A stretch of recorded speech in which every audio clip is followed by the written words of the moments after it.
Courtney, and she said, the world knows about Kurt as the lead singer and songwriter of Nirvana, but he really is this artist, and it's a really prolific artist, and I have all this art, and it's sort of in a storage facility, and I think you might be able to do something with it. And I remember back then, I was like, oh yeah, I'll be this trippy Pink Floyd The Wall, like, crazy movie. It didn't end up that way. It became much more personal and much more emotional, and you know, when I didn't know, I was a casual fan, I wasn't a hardcore fan, and when someone asked me today, what sort of myths were you trying to shatter, and I said, man, I went in sort of just to see what I could find. There was no agenda or anything, and I was blessed, absolutely blessed by the Cobain family, who gave me final cut, full authority to do whatever I needed to do. And that was important, to be transparent.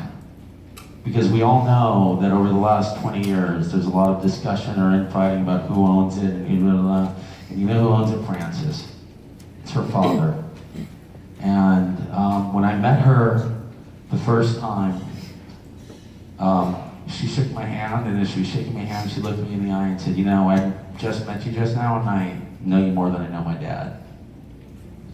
And I'm a father of 3, and at that point, the whole movie changed. And I realized that we had the opportunity to help bridge a gap between her and her dad. And like a lot of you out here, I'm the same age as Kurt. I was very blessed to have seen him play for 150 people in my school cafeteria in 1990, and then the next time I saw him was 20,000 people. I don't remember much of either show. But one of the things that attracted me to the film wasn't the music, it was the opportunity to do something that will not be done again, because there will never be another artist like Kurt. And what I discovered when I went into the storage facility was that Kurt was prolific. We all know the music, but he worked he would express himself in every medium he could get his hands on. It's almost as if he never stopped creating. So orally, he was doing, as you're going to hear, he did the sound design for this film. He did the score for this film. He did the music, as you're going to hear. And visually, he did the Super 8 films you're going to see. And all the artwork is his. So in a way, he was creating this sort of audio-visual autobiography of his experience in life. And there was a quote I read the other day in the New York Times by one of his biographers,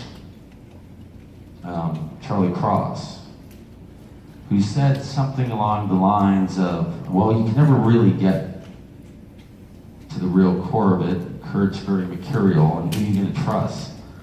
Kurt doing interviews or what his friends say? And when I read that, I thought to myself, no, man, you trust the fucking art. You let him tell the story in the best way he could. And that is what we were trying to do with this film. I listened to all the interviews with him, and I couldn't really reconcile what I was hearing in the interviews with how he sounded when he was alone. And there may be some of you out here who knew him personally, and you know, the thing with Kurt is, I think people, whether you knew him personally, or you're a fan in Spain, or wherever, we all have a sort of sense of protection, you know? And that's a tribute to him, and his ability to connect with all of us. I think that's why we're all here. And, you know, we were not, one of the things that Frances said was, whatever you do, just be honest. You know, wherever I go in the world, she said, people want to touch me. And, you know, they think it's getting close to Kurt, and it gives her the creeps. And she said, you know, I don't want to saint Kurt. Just show me who he was.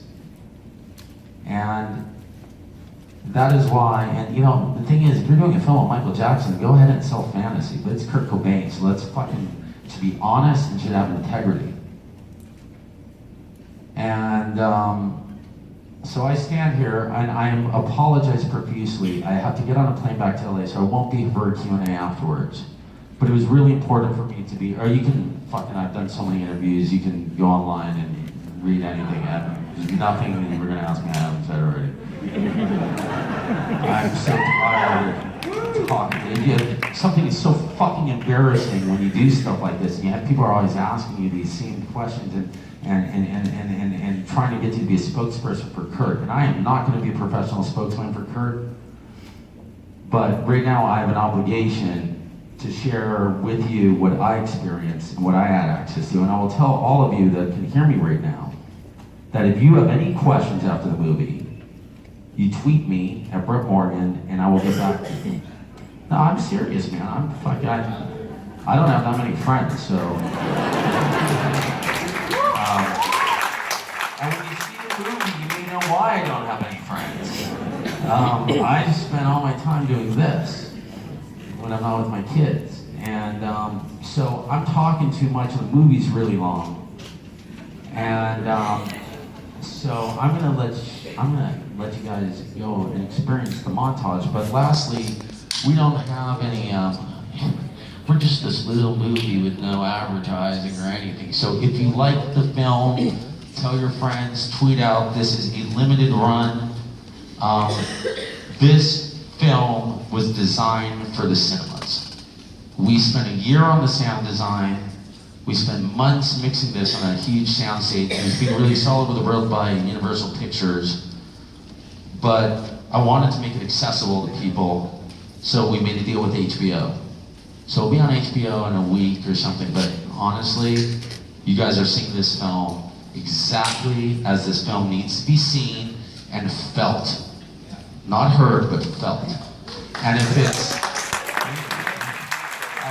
not loud enough, if it's not hurting your ears, complain, and if it is, get the fuck out of here. And I'm sorry since I'm like not a good person at this stuff, but it has been the biggest honor and privilege of my lifetime to work on this film. And I just feel so blessed to share this with you guys tonight. So with that, I give you Montage of Heck, or if you speak Spanish, Demon Images. That's the Spanish translation.